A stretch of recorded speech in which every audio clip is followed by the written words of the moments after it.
और हम सर्वे के आधार पर टिकट देते उनकी टीम यही सर्वे करती है कि इस विधानसभा में अमीर शख्स कौन है। अच्छा। और किसके पास होटल है। कमरुल होदा को किशनगंज में होटल था। लगा रहे हैं एकदम बिल्कुल आरोप है। कमरुल होदा को ओवैसी साहब की इतनी दीवानी है, क्या बताएं आपको। उनके अंदर एक दीवानी है। दीवानी नहीं है, वो देखते होंगे, वो आते हैं जब ना उनके सभा में आधा से ज्यादा लोग हेलीकॉप्टर देखने आते हैं। 25 साल से मुखिया, पैसे का अंबार, ऐसे लोगों को जो कि मुखिया है, छोटे बेटे ने 5 बार मुखिया रहे हैं। ये छोटा टर्म नहीं है। एक बार के मुखिया तो फॉर्च्यूनर लेके घूमते हैं, तो 5 बार के मुखिया हैं। समझ रहे हैं। यहाँ पर मौजूद है मेरे पास अशरफ भाई, जो पूर्व जो है एक एंकर के रूप में जाने जाते थे। आज यहाँ पर मेरे पास मौजूद है। सबसे पहले सर स्वागत है आपका। जी बहुत बहुत सर, हम जो है ज्यादा इधर उधर की बात ना करके आपसे एक मुद्दे की बात करते हैं कि जनता इस बार 2025 में विधानसभा इलेक्शन में क्या चीज देकर वोट करेगी। इस बार जो मुख्य बातें हैं वह है पलायन, रोजगार, शिक्षा। इसी बात को लेकर जनता वोट कर रही है। इस बार धर्म को लेकर, धर्म का चश्मा बिल्कुल उतर गया है सबके दिमाग से और सबके आंख से। इस बार जो विकास करेगा क्षेत्र में, जो जनता के बीच रहेगा, वोट उसी को मिलेगा। आपका निशाना में थोड़ा समझा नहीं, धर्म की बात कौन कर रहे हैं यहाँ पे। धर्म की बात यहाँ पे 2 ही पार्टी करती है, एक एनडीए करती है और दूसरा यहाँ पे ऑल इंडिया मजलिस इत्तेहादुल मुस्लिमीन की पार्टी करती है। बस ये 2 पार्टी धर्म का चश्मा, धर्म का आईना दिखाती है। क्या बात करते हो। और असदुद्दीन ओवैसी साहब की पार्टी जो है वो तो क़यादत की बात करती है, वो तो मुसलमानों की आवाज, मजलूमों की आवाज, दबे कुचले की आवाज।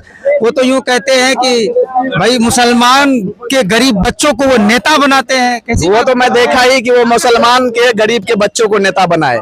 इससे पहले बहादुरगंज के जो एमएलए थे अंजर नईमी, वो बहुत गरीब थे, है ना। इससे पहले जो एमएलए बने थे अंजर नईमी, आप पता कर लीजिएगा उनके बारे में कितना दौलत है। और वो किस गरीब के बेटे को उन्होंने विधायक बनाया, टिकट दिया है। इस बार दिया कहीं पे जानते हैं कोचा धामन से किनको टिकट दिया गया है? पता है सरवर आलम के बारे में? कोई गरीब का ही बेटा, गरीब का बेटा नहीं है। उनका जमीन किशनगंज में पता कर लीजिएगा कितना है। पहले जमीन लिखाया गया है, फिर टिकट दिया गया है। अमीर लोगों को टारगेट किया जाता है। अररिया में पता है ऐसे लोगों को टारगेट किया गया जिसके पास होटल है, शाही पैलेस। पता है आपको? शाही पैलेस में सबसे बड़ा होटल है। ऐसे लोगों को टारगेट करती है एआईएमआईएम पार्टी, ताकि उनके जो दौलत शोहरत को देख करके सिर्फ टिकट दे रही है ऑल इंडिया मजलिस इत्तेहादुल मुस्लिमीन। वो तो यूं कहते हैं कि हमारी जो है टीम सर्वे करती है और हम सर्वे के आधार पर टिकट देते हैं। उनकी टीम यही सर्वे करती है कि इस विधानसभा में अमीर शख्स कौन है। अच्छा। और किसके पास होटल है। कमरुल होदा को किशनगंज में होटल था। लगा रहे हैं। एकदम बिल्कुल आरोप है। कमरुल होदा को किशनगंज में देखिएगा जगह, बहुत सारा जगह है, तो उनको सबसे पहले टिकट दिया। उसके बाद अररिया में राशिद अनवर, सुने होंगे नाम ना। एकदम उन्होंने बहुत खर्चा वगैरह किया है, हम खर्चा वगैरह पार्टी में अपना पसीना बहाया है। एक पसीना टपका के राशिद अनवर ने अररिया में सींचा था राशिद अनवर ने। लेकिन टिकट किनको दिया?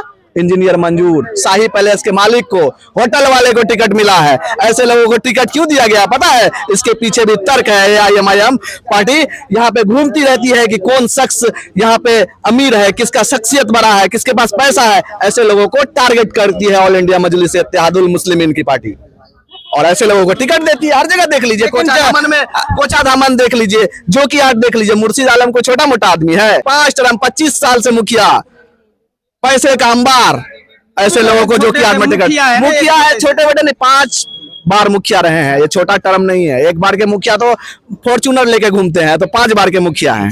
समझ। मुर्शिद आलम के बारे में पर्सनली मैं ये नहीं कहना चाहूंगा। मुर्शिद आलम से मेरी कोई दुश्मनी नहीं है और नहीं होना भी चाहिए। वो भी मैदान में है और भी प्रत्याशी मैदान में, लेकिन पार्टी बेसिस पे मैं बात करता हूँ। वो पार्टी मजलूमों की पार्टी नहीं है। रही बात आप जो अभी ओवैसी साहब बोले थे कुछ दिन पहले, वो फिरौन बोल के गए थे कि उनके अगेंस्ट में कोई भी लड़ेगा वो फिरौन होगा। तो वो सिर्फ उनके जो कैंडिडेट है वो दूध के धुले हैं, बाकी सब फिरौन है, नमरूद है। बस यही वो कहना चाह रहे हैं। ये बात जनता और समझ मैं कहना चाहूंगा वहाँ के वो जो कोचा धामन के मुजाहिद आलम है, वो असली जनसेवक है, जनता के बीच रहते हैं। ऐसे लोगों को इंशाल्लाह हारेंगे नहीं हारेंगे, बिल्कुल उनका बात एकदम 100% 100% गलत होगा।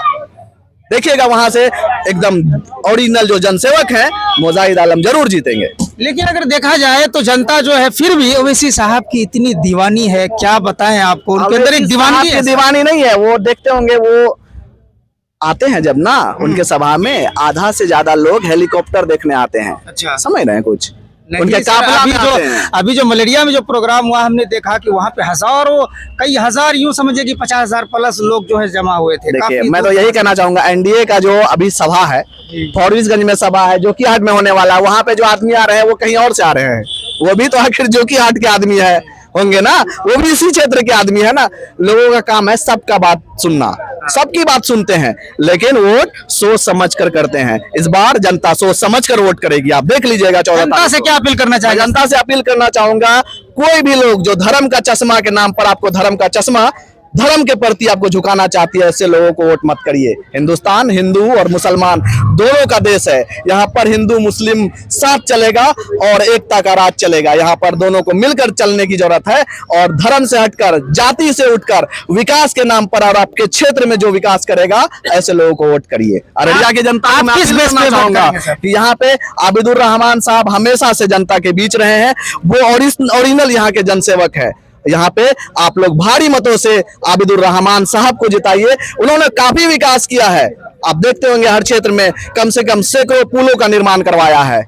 वो सिर्फ शिलान्यास वाला खेल नहीं खेलते हैं, सीधे निर्माण होता है और फीता काटा जाता है उद्घाटन का।